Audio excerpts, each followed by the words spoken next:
조갑제닷컴 애독자 여러분, 그리고 조갑제 TV 시청자 여러분, 안녕하십니까. 6.29 선언이라고 하는 정치적 사건이 있습니다. 이 말을 기억하지 못하는 사람들이 요새 많이 생겼습니다. 그럴 수밖에 없는 것이 30년 전의 일입니다. 벌써 한 세대가 바뀌었습니다. 1987년 6월 29일 날, 그날이 월요일이었는데 국민들이 깜짝 놀랄 발표를 했습니다. 누가 했느냐? 노태우 당시 민정당 대통령 후보입니다. 민정당 대통령 후보니까 당시에는 체육관에서 그냥 간접 선거로 당선이 확실시하게 돼 있는 사람이었어요. 이분이 폭탄 선언을 했습니다. 직선제를 받아들이겠다. 지금 야당과 국민들이 원하는 직선제를 받아들이겠다 하는 소위 6.29 민주화 선언을 했습니다.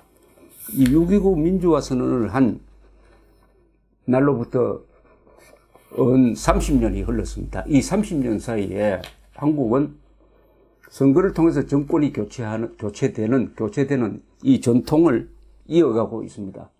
노태우, 김영삼, 김대중, 노무현, 이명박, 박근혜, 문재인.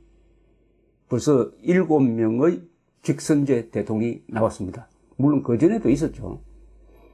그러나 여러 가지 쿠데타라든지 대통령 시해 사건이라든지 이런 걸 거치면서 전진하다가 후퇴하다가 하는 과정을 거치면서 87년 6.29 선언을 딱 계기로 해가지고 지금 30년째 한국은 민주주의 역사에서 가장 어려운 평화적 정권 교체, 즉 선거를 통한 정권 교체를 이어가고 있습니다.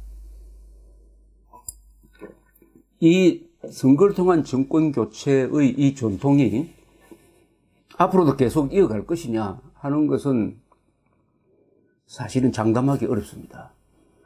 안보상에 큰 위기가 온다든지 또는 내전적 사태가 일어나면은 선거를 못하게 되죠.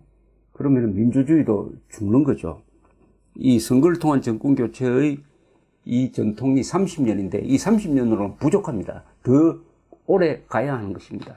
그러나 우리가 민주주의를 시작한 게 1948년부터니까 48년, 약 40년 만에 선거를 통한 정권 교체의 전통을 이나마 확립한 것은 대단한 업적입니다. 이 민주주의 역사를 보통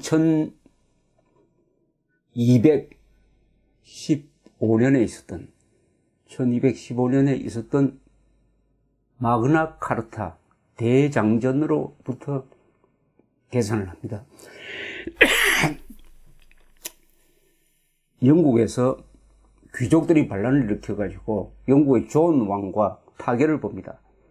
그 타결이 대장전입니다. 마그나 카르타입니다. 그 문서죠.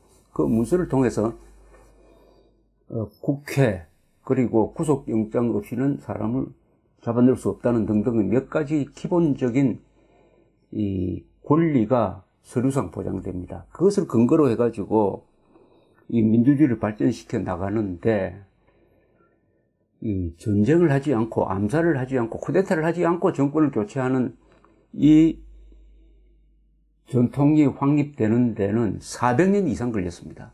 영국에서 1688년 이른바 명예혁명 이후에 비로소 피를 흘리지 않는 정권 교체의 전통이 생겼는데 약 470년이 걸렸습니다. 그런데 우리는 40년 만에 이 전통을 만들어냈습니다.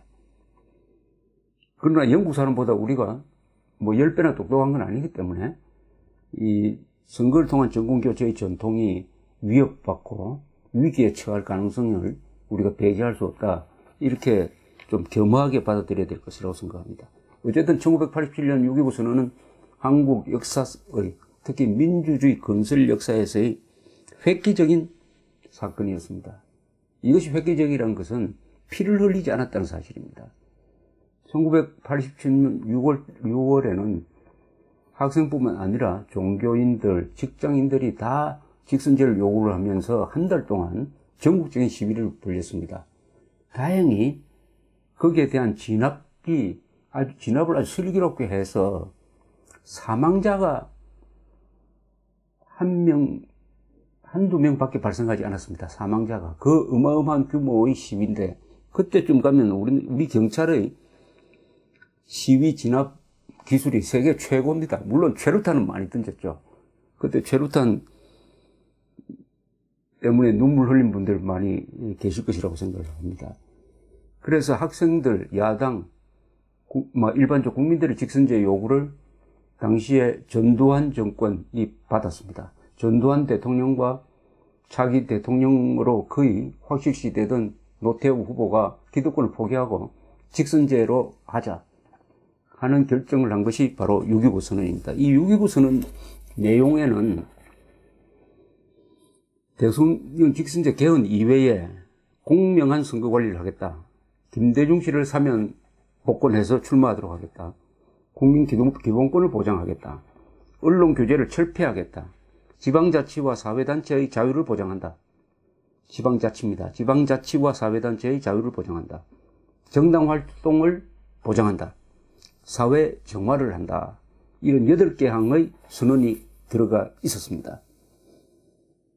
이 6.29 선언 이후에 야당이 분열됐습니다. 김영삼, 김대중 씨가 독자적으로 출마를 하고 김종필 씨도 출마를 하고 해서 그해 12월 선거에서는 1로 3김, 1로 노태우 민정당 후보, 3김, 김영삼, 김대중, 김종필 이런 구도로서 투표를 해서 36.6%로 노태우 후보가 당선이 되었습니다. 6월 사태 때는 노태우 후보의 인기가 아주 약했는데 6.29 선언을 통해서 마냥 부활을 했습니다. 재기한 셈이죠. 그래서 대중 정치인으로 거듭 태어나서 그 두 김씨를 이기고 선거를 통해서 대통령이 됨으로써 한국의 민주주의는 군인 출신 대통령이 그 민주주의를 실천해가는 임무를 맡게 됐습니다. 이것이 아주 아이러니라면 아이러니고 다행이라면 다행이죠. 이것은 뭐냐? 점진적인 민주화를 하겠다는 국민들의 선택이었습니다. 지나놓고 보면 슬기로운 선택이었다고 생각을 합니다. 그리하여 한국은 우리나라 건국 이후에 3번째의 구조개혁을 하게 되었습니다. 이 국가개조입니다. 첫 번째는 1948년 8월 15일 날 자유민주주의에 입각한 국민국가를 건설했습니다. 국민이 정치에 참여하는, 이제는 백성이 아닙니다. 국민입니다. 이승만 대통령의 지도하에 자유민주주의 건국, 이것이 최초의 근대화 혁명 제1단계죠. 두 번째는 1961년 5월 16일 박정희 장군이 이끈 군사혁명이었습니다. 이건 뭐냐? 자유민주주의 위에 경제 건설을 해야 된다. 자유민주주의를 뒷받침할 만한 물질적 토대를 만들지 않으면 안 된다. 제도를 만들어야 된다. 돈을 벌어야 된다. 중산층이 이루어져야 된다. 그래서 경제발전 시대가 열립니다. 이게 두 번째의 구조개혁입니다. 세 번째가 바로 1987년 6.29 선언이었습니다. 이것은 이제는 민주화를 해야 된다. 빵만으로는 먹고 살 수 없다. 자유, 민주, 직선제, 이렇게 해서 생동하는 민주주의를 열어야 된다. 세 번째 구조개혁입니다. 1948년 건국, 국민국가 건설, 1961년의 5.16 군사혁명에 의한 경제개발, 수출, 입국 전략의 시작, 그리고 그 바탕에서 그 1단계, 2단계의 구조개혁, 국가개조의 바탕에서 세 번째의 민주화 시대가 열린 것입니다. 그 30년이 흘렀습니다.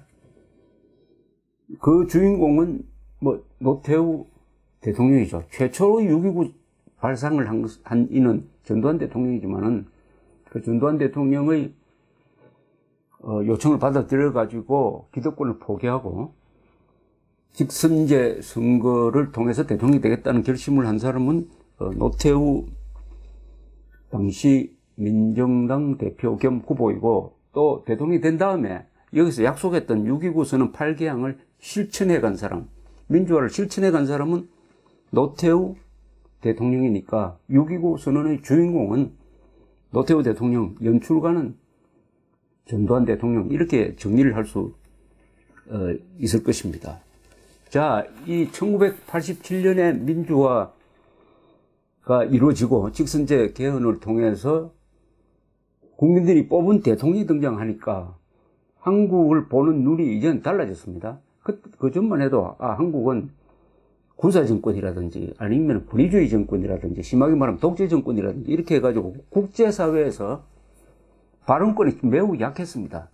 국제사회에서 우리 외교관들은 우리는 왜 권위주의 정권, 왜 직선제가 안 되느냐 하는 것을 변명하기에 급급했는데 이제는 당당한 민주주의 국가가 되니까 우리 외교관들이 우선 길을 펴고 세계 무대에서 활동할 수가 있었습니다. 여기에 하나 결정적인 좋은 사건이 또 하나 일어나는 거죠. 바로 87년 이후 다음에 있었던 88 서울 올림픽입니다. 88 서울 올림픽은 1976년 몬트리올 올림픽 이후에 12년 만에 처음으로 이루어지는 온전한 올림픽이었습니다. 동서가 다 참여하는. 그리고 마침 공산권에서는 고르바초프가 등장해가지고 고르바초프와 등소평 이런 분들이 이끄는 공산주의 내부의 개혁이 이루어지고 있었어요. 그 연장서상에서 소련이, 중국이 서울올림픽에 참여한다는 결정을 했습니다. 따라서 스포츠 강국인 동구, 불가리아, 루마니아, 동독, 폴란드 팀이 또 참여하는 결정을 함으로써 오랜만에 그야말로 세계의 축제가 되었습니다. 그리고 여기서 신기록도 많이 나오고 이것을 준비해간 우리 서울올림픽 조직위원회의 그 수고에 의해서 가장 안전하고 가장 정밀하고 가장 효율적인, 그리고 적자가 아니라 흑자를 보는 이런 근사한 올림픽을 만들었습니다. 해닌핸드라는 그 주제가 또 세계적으로 히트를 하고 코리아나라는 그룹 사운드가 불렀습니다만 서울 올림픽을 통해서 한국은 한 걸음 더 나아갔습니다. 87년 민주화도 대단한데 서울 올림픽도 대단하게 치르고 나니까 한국의 국격이 그야말로 올라갔습니다. 이것을 아주 생산적으로 이용한 사람이 노태우 대통령입니다. 지금 노태우 대통령은 인기가 아주 낮지만은 비자금 사건으로, 그러나 역사는 아마 노태우 대통령을 높게 평가할 것입니다. 전두환 대통령과 더불어. 나중에 설명드리겠지만 노태우 대통령 시절에 얼마나 한국이 바뀌었는지 그 리스트를 읽어드리면 아마 깜짝 놀라실 것입니다.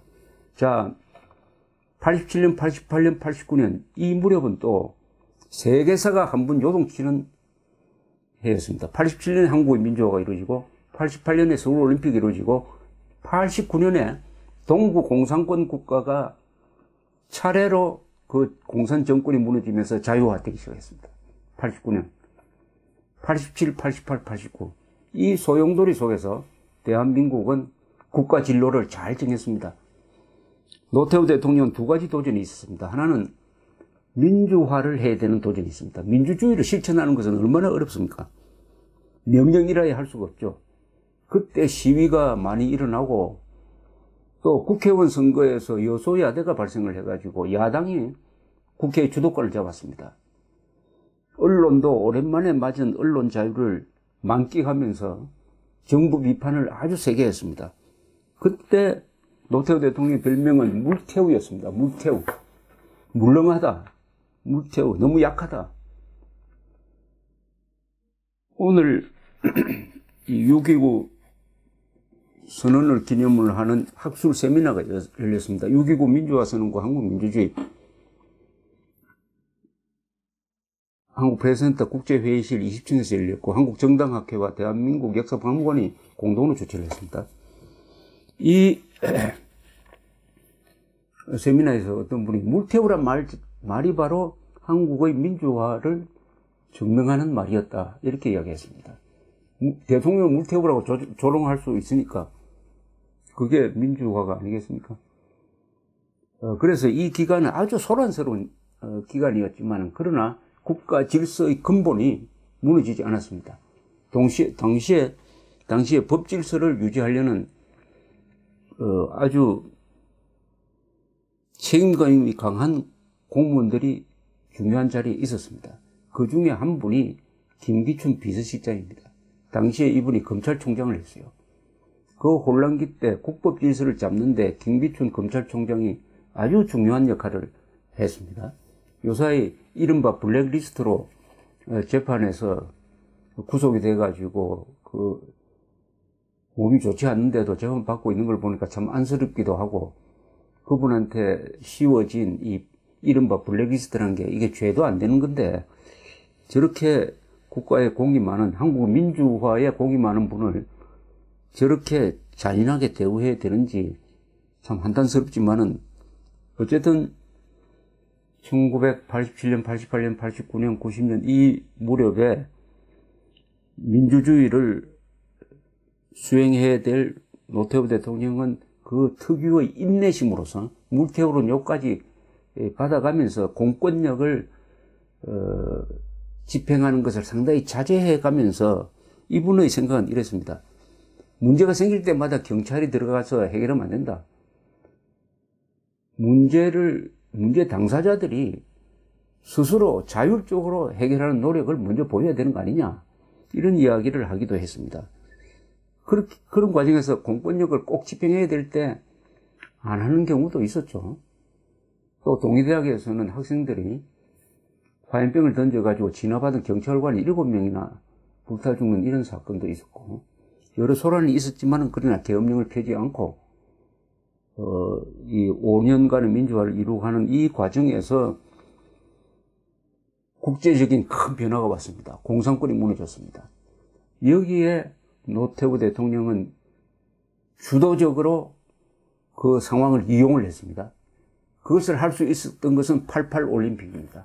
88 올림픽을 준비해가면서 우리나라는 자연히 그 체육계를 통해서 소련, 중국, 동구공산국과 대화의 채널을 만들게 되었습니다. 하나의 인프라를 갖게 되었어요. 동구공산권으로 진출하는 외교의 인프라를 갖게 되었습니다. 그리고 88 올림픽을 성공시키니까 한국에 대한 공산권 국가의 관심도 높아지고 아주 호감을 갖게 됐습니다. 호감을 갖게 됐습니다. 이 한국 서울 올림픽이 동구공산권 국가가 무너지는 하나의 원인이었습니다. 하나의 원인이었어요. 그렇게 해서 노태우 대통령이 펼친 외교 정책이 흔히 북방 정책이라고 불립니다. 북방 정책. 북방, 즉 북방, 소련, 중국, 동구공산권으로 나아가서 국교를 수립을 하자. 국교를 수립하면 어떻게 됩니까? 한국 사람들이 그 나라로 들어가서 기업도 하고 장사도 할 수 있습니다. 그러니까 그만큼 한국 사람들의 활동 공간이 넓어지는 거죠. 그 전에는 어땠느냐? 한국 사람이 갈 수 있는 나라는 제한되어 있었습니다. 우선 공산권 국가에는 갈 수가 없게 됐어요. 어떻게 보면 이 지구의 한 반 정도는 한민족이 갈 수가 없는데, 북방 정책을 추진함으로써 한국인들의 활동 공간이 거의 배로 늘었다고 볼 수 있습니다. 맨 처음 수교한 데가 헝가리, 그 다음 폴란드, 그 다음에 드디어 1990년에 소련, 1991년에 중국과 수교를 하게 됐습니다. 여러분, 중국과의 수교가 한국 경제에 얼마나 어마어마한 긍정적인 효과를 미쳤습니까? 지금은 한국과 중국의 무역액이 미국과 한국의 무역액, 미국과 일본의 무역액을 합친 것보다 더 많아지지 않습니까? 그만큼 경제의 뉴 프론티어를 연 것이죠.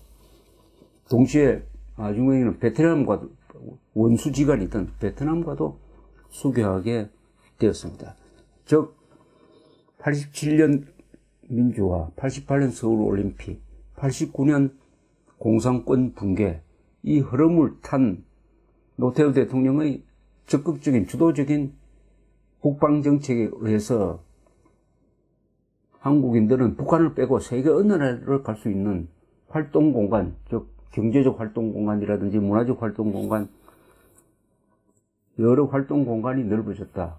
한민족이 이제는 그야말로 세계를 무대로 활동할 수 있게 되었다. 이 공을 우리가 노태우 대통령한테 드려야 맞다고 생각을 합니다. 국내적으로는 민주주의를 실천하고 대외적으로는 국민들이 활동 공간을 넓혀서 전환기의 대전략을 적절하게 추진해갔다. 이렇게 볼 수 있죠. 보통 민주화를 실시하면 혼란이 와서 경제 발전이 더디지는 경우가 많습니다만 노태우 대통령 시절에 민주화로 소란스러웠지만 경제는 발전했습니다. 이것 또한 하나의 기적입니다. 민주화와 경제 발전이 거의 동시에 이루어졌다는 것은 그것은 대단한 지도력이라고 우리가 볼 수가 있습니다. 지나놓고 보면은 1987년, 88년, 89년 너희 한국인들이 가장 멋진 한국인들이 아니었을까 하는 생각을 합니다. 그렇게 이야기하는 외국 특파원들도 많습니다. 86년, 87년, 88년, 89년 이 무렵에 한국에 와보면은 민주화 시위도 하고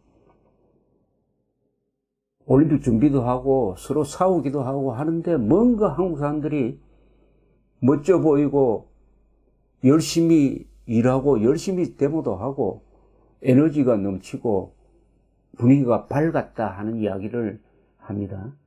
저도 그 당시의 기자 생활로 돌아가 보면은 저희 기자 생활 중에 가장 재밌기도 하고 글도 많이 썼고 그 결과도 좋았던 시절이 바로 87년 전후라고 생각을 하고요. 기자로서 자신 있게 말씀드릴 수 있는 것은 언론 자유가 가장 많이 보장되었던 시절은 노태우 대통령 시절입니다. 노태우 대통령 시절에 기자들이 마음 놓고 글을 쓸 수가 있었습니다. 기자들이 마음 놓고 쓸 수 있다는 것은 권력으로부터 압력을 안 받는다는 뜻이고 또 선동 세력으로부터 부당한 압력을 적게 받는다는 뜻이겠죠. 그런 시절이었습니다. 또 그때 내가 중산층이라고 하는 비율이 87년 가면은 70%를 넘게 됩니다. 지금은 내가 중산층이라는 사람이 한 50%로 오히려 20%가 줄어들었습니다. 이것은 경제가 나빠졌다든지 소득이 나빠져서 이렇게 된 게 아닙니다. 내가 중산층이라는 뜻은 내가 이 나라의 주인공이다, 주인이라는 뜻인데 그런 자신감, 보람을 느끼는 사람들이 줄어들었다는 그런 의미인 것입니다. 그러다 보면은 1987년, 88년, 89년 이 시기를 잘 이끈 노태우 대통령 시절을 우리가 다시 재평가를 해야 된다. 이렇게 봅니다.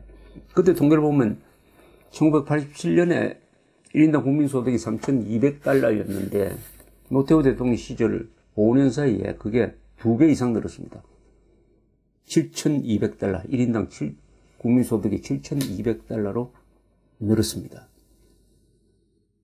이 시기에 국민연금제도가 확대되었습니다. 국민의료보험제도는 전 국민으로 확대가 되었습니다. 노태우 대통령은 정교조가 생기자 이 정교조의 이념이 반국가적이라고 해가지고 정교조를 해산시켰습니다. 1,500명의 가입자가 끝까지 탈퇴를 안 해가지고 나중에 해직시켰습니다. 이 정교조를 다시 합법화시키는 데는 김영삼 대통령 때 해직자를 복직시키고 김대중 대통령 때 정교조를 합법화시켰습니다. 그 다음에 노태우 대통령 시절에 한 일 중에서 특기할 만한 것이 5대 신도시를 만들고 주택 275만 호를 건설한 것이었습니다. 서울 주변에 일산, 분당 이런 신도시를 그때 만들었습니다. 272만 호의 주택을 건설했습니다. 이게 한국 사람들을 옥죄고 있던 주택난을 해결하는 데 결정적이었습니다. 한국에서 요새는 마이홈, 내 집이 없다 하는 이야기가 적게 나오지 않습니까? 주택 보급률이 아마 100% 넘었을 겁니다. 그 다음에 KTX, 영종도 공항, 인천공항이죠. 그리고 서해안 개발, 이 시작을 노태우 대통령 시절에 했습니다. 또 유엔에 가입해, 북한도 가입하고 우리도 유엔에 가입을 했습니다. 1991년입니다. 유엔 가입. 토지 공개념을 도입을 했고 범죄와의 전쟁을 선포를 해서 이 조직범죄, 마약범죄를 많이 단속을 했습니다. 그리고 남북관계의 대화도, 남북대화도 이때 가장 활발했습니다. 그래서 남북기본합의서라는 것을 만들었습니다. 다만 이때 북한의 핵 문제가 이제 본격적으로 제기되고 하고 제기될 때 노태우 대통령이 비핵화 선언을 함으로써 우리는 핵을 갖지 않겠다는 선언을 한 것이 지금 와서 돌이켜보면은 핵무장, 우리가 핵무장을 해야 될 입장인데 우리 스스로 족쇄를 건 것이 아니냐 하는 생각이 좀 들기도 합니다. 어떻게 잘할 수만 있었겠습니까?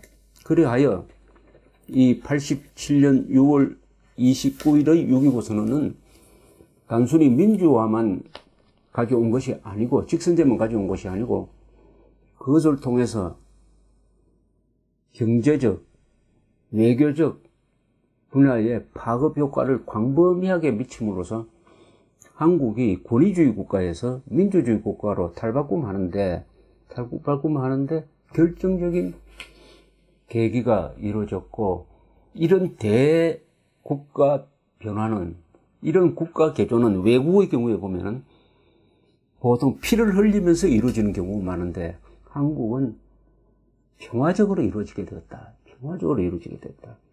그것은 개발연대를 주도했던 군인 출신들, 박정희, 전두환, 노태우, 그리고 그 사람들을 뒷받침했던 국군 장교단, 하나회를 포함해서 이분들이 원래 독재적 소양을 가진 사람들이 아니라 민주적 소양을 가졌던 사람들이다. 이 사람들이 과학정신, 실용정신, 합리정신으로 무장된 국가 엘리트였다. 그러니까 민주주의를 피할 수 없는 대세로 받아들여서 가지고 민주화를 요구했던 국민과 함께 6.29 선언을 해가지고 평화적으로 이런 나라를 지금 세계, 이런 나라라면 어떤 나라입니까? 무역액은 수출액은 세계에서 6등. 인구가 5천만 이상이고 1인당 국민소득이 3만 달러 이상이고 민주주의를 하는 세계 7나라 중에 한 나라. 공업 생산력이 세계에서 5번째 되는 나라. 이런 나라를 그 30년 뒤에 만들어내는 계기가 6.29 선언이고, 이 6.29 선언은 총 한 방 쏘지 않고 말로서 이루어진 것이니까 가장 성공적인 정치적 결단이었다. 오늘의 대한민국을 만든 것이 1948년 8월 15일, 1961년 5.16, 그리고 1987년 6.29 선언. 이렇게 생각하면서 요새 너무 과소평가를 받고 있고 또 병석에 누워있는 이 노태우 전 대통령에 대한 우리 국민들의 따뜻한 시각이 필요하고 역사적 평가도 아마 노태우 대통령, 전두환 대통령에 대해서는 상당히 높게 적힐 것이다. 이렇게 믿으면서 저희 말씀 끝내겠습니다. 감사합니다.